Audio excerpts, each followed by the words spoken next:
How much is he entitled to as a result of his termination?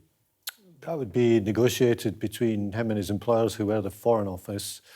So I don't know what was settled or agreed on that, but it would be a matter between them. Morally, do you think he should, as suggested by some, pay this money back or give it to charity in the circumstances? I think he probably should, yes. Either of those. Either give it back or give it to a charity, perhaps one involving violence against women and girls.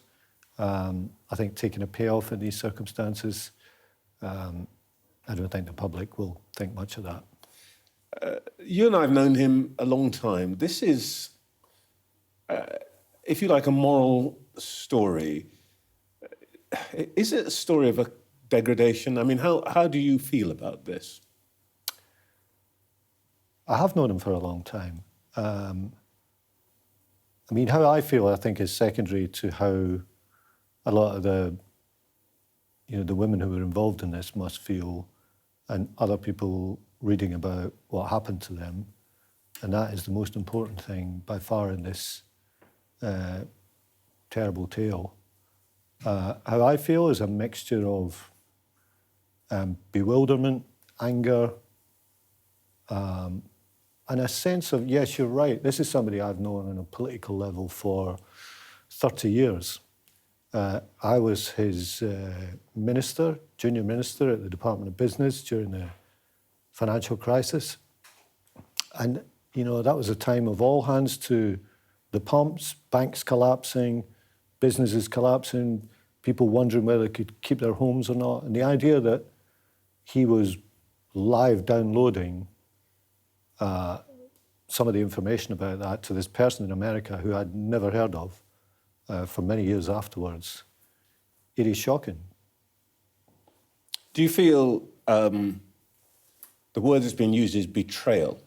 Yeah, I do. And it's a strange thing in politics that you can have a close political relationship with someone, but there can be this entire other side of their life that you have no knowledge of and no involvement in whatsoever, which has all exploded into the public realm, particularly in the last 2 weeks. We know that there are criminal inquiries going on. Have the police approached you? No. Okay. You know that when the criminal inquiries go on, one of the things that we often hear from police is anybody who can give information that might help their investigation or inquiries is asked to contact them. Do you think that you might have information, whether you know it or not, that could help the police in their inquiries? I don't see that I have.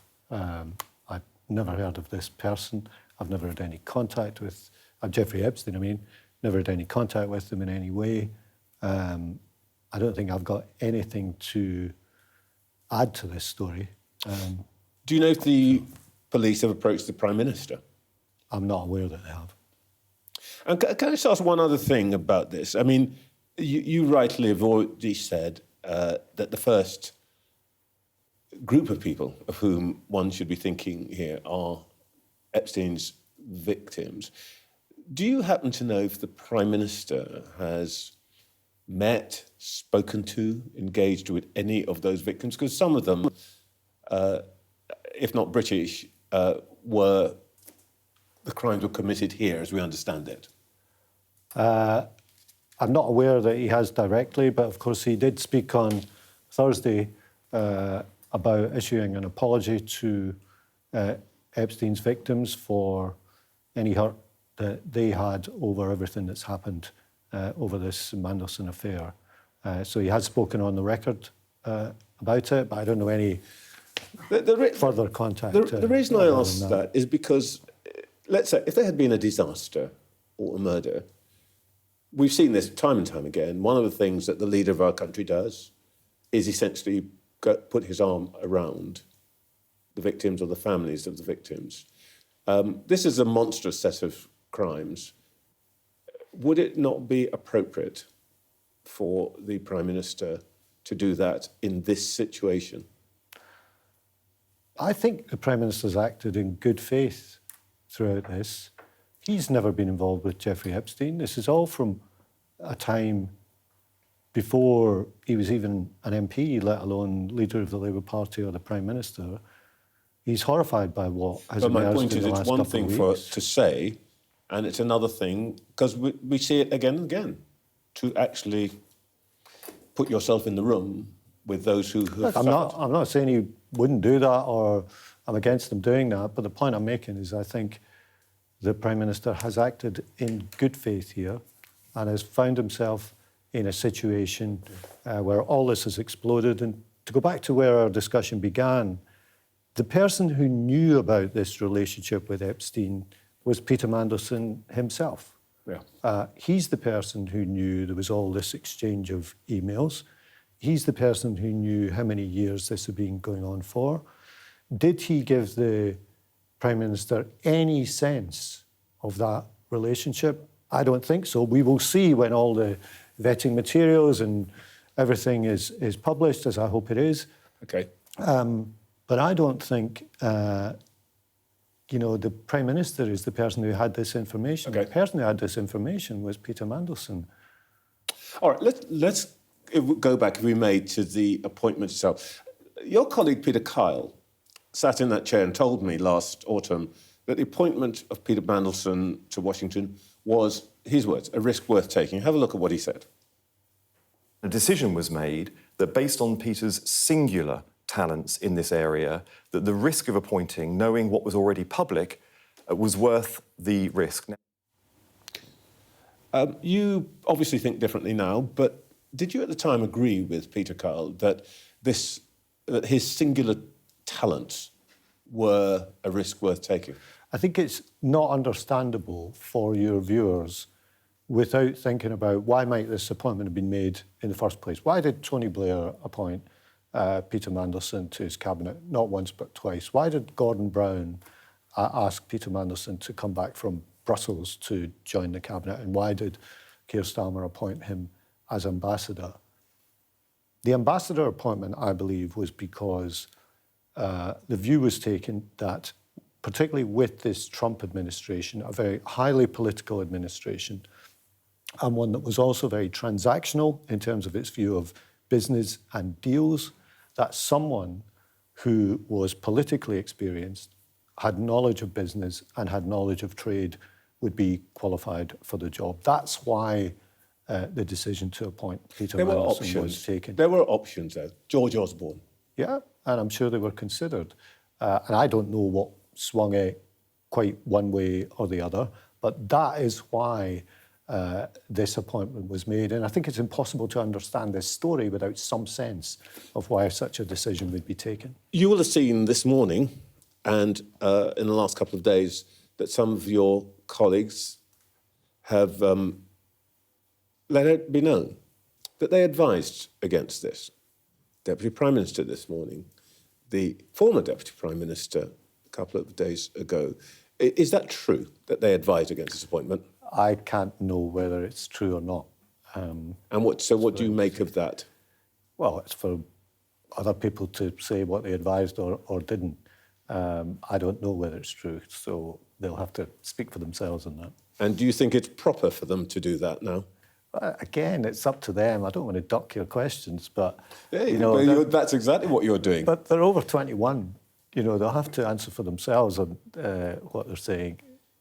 Do you think it is a proper and honourable thing to do now? It's a decision for them. I don't know what all the advice to the Prime Minister was on this. The point I was making a moment or two ago was I think your viewers have to understand, because they'll be thinking, why would this guy have been appointed? And they might be thinking all this stuff was known. It wasn't all known. It's a bit rough, though. People have been part of this government. They've been part of the whole project. And suddenly, Prime Minister's in trouble, ship is listing to one side, and they're going, oh, it's nothing to do with me. Well, I think the Prime Minister's acted in good faith. I'm not asking about the Prime Minister. I know, but in the end, this is about the Prime Minister. And I think that he's horrified by what's happened. He's issued an apology to the victims. And he will definitely wish he never made this appointment. But the real person who could have saved him from this was Peter Mandelson himself. And the question I come back to, as somebody who has known him for a long time, is why on earth did he apply for this job? And I'm not saying this in a whataboutery way, but when the job was given, a lot of the media were greeting this with, you know, what a great stroke of, you know, lots of people said big that. appointment. You know, I could go through them all. But he wasn't plucked from obscurity or disgrace for the appointment. I get all that. Look, but as you've made a couple of times in this conversation, you are the person in government who probably knew him best, I suppose, at a professional level. You'd worked with him, you'd been his second in command in the business department and so on. Did the Prime Minister or the Foreign Secretary or the Prime Minister's Chief of Staff seek your opinion when this appointment was made? I don't believe I discussed this with the Prime Minister. And they didn't ask you? When I say don't believe, there's going to be all these documents, and there's always a possibility of some document that, and you don't remember every piece of paper you saw, but I do not believe discussing this appointment with the Prime Minister. So far this week, the Prime Minister's pinned the responsibility for this on Mandelson himself, on the failures of vetting, and also on his Chief of Staff, Morgan McSweeney, not the Prime Minister himself, but some of his allies have been saying this. Now, the thing is that this appointment is in the gift of the King acting on the advice of the Prime Minister. So it's Prime Minister's decision. Yes. But what role did Mr McSweeney play in this? And should he, as some people, many of your colleagues are saying publicly, be standing down? I don't think he should. In the end, it's a prime ministerial, well, signed off by the King, but it's a prime ministerial appointment, and prime ministers have to take responsibility for the decisions that they make. Perhaps I say this as someone who was a former staffer, as they say in number 10 myself. Yeah, you were political secretary. Way back in the day. And yes, you know, I don't know the advice that was given, but in the end, it's a prime ministerial appointment, and I think the stuff about Morgan McSweeney is sort of beside the point. Well, in a way, this is you're coming to the point I want to make, because this is the Prime Minister's own judgment. It's all on him, but I have to say he did seem to suggest that actually he was lied to and so on. Well, I think he does feel that. And other people didn't give him the right information. You know, is this a case of the workman blaming his tools? And you know, you might be one of the defective tools. Well, I think he does feel he was lied to, and he'll be very frustrated about that. But of course, in the end, look, the loneliness of the top job is that you take responsibility for these decisions. Now, it turns out to be the wrong decision, but let's look at what happened next. When more information came to light in September, he fired Peter Mandelson. He's issued an apology to the victims of this. I believe that when the Prime Minister took the decision to make this appointment, he had no sense of Peter Mandelson's relationship with this man, as has been exposed in the last couple of weeks. And by the way, I don't think the Prime Minister is alone in that. I think people who have known Peter Mandelson for many, many years, including myself, had no sense of it. When you have the top job, as Harry Truman had the sign on his desk, buck stops here. And it won't come as a surprise to you. Not all of your colleagues see the Prime Minister's conduct in the way that you see it. Let's listen to Harriet Harman.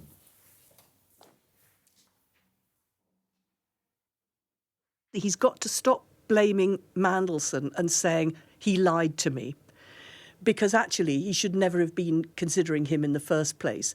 And to say he lied to me makes it look weak and naive and gullible.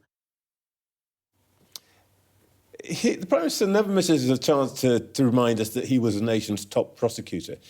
He said again and again, he lied to me, and I took it as face value. I mean, honestly, what kind of prosecutor takes the word and the reassurances of the person they're investigating? Well, as I said a moment ago in response to one of your other questions, Peter Mandelson wasn't plucked from either obscurity or disgrace for this post at the time of the appointment. I think he was, or around about the time of the appointment, he'd been Chancellor of Manchester Metropolitan University, regularly appearing on a Times podcast. But he had also been sacked twice. Everybody knew that. Higher Steward of Hull or something. Yeah, but he'd also been sacked twice. So, exactly, so let's get to the heart of it. You could have raised a number of things in his past, and there are people who would say people did. They alone would be enough not to appoint him. But in the end, the judgment was they were looking for someone who could operate at the highest political level with the Trump administration, who knew business, who knew trade. Now, that turns out to have been the wrong decision, and it's blown up in the most spectacular manner. But it's important for your viewers to understand why on earth was this appointment made in the first place? And that is the reason. Look, what I think we both agree in this conversation is that in the end, this is the Prime Minister's decision. He himself says he got it wrong. The women involved would say that at the time this decision was made, it was said, and nobody paid attention to women's voices here. This is about the Prime Minister. Would the Labour Party now be better off changing the leader before this May's elections? No, they wouldn't. And the Prime Minister is someone who cares deeply about violence against women and girls. He's made it a priority in government. He says the words, but then he makes a decision which those women would say did not give weight to their feelings about this appointment. Look, let us see what comes out with all this vetting process to see what was asked and what was said. I don't fully know, but I do know when I look at when the appointment was announced. If you look, for example, at the BBC website report of the appointment, there's not a mention of Jeffrey Epstein that day. So I think a lot of people saw this through a different lens at the time. But to your question about the Prime Minister, I believe he should stay. I think he's got a 5-year mandate, which was just voted for 18 months or so ago in a general election. His task is by no means complete, barely begun. And I also think it is not good for the country to change its Prime Minister every 18 months or 2 years. It's leading to chaos and uncertainty economically, politically, and reputationally around the world. So I know this has been a difficult week, but I think we should stick with the Prime Minister, support him. He admits he's made a bad mistake here. He has apologised for it, and I'm sure he will learn from that going forward.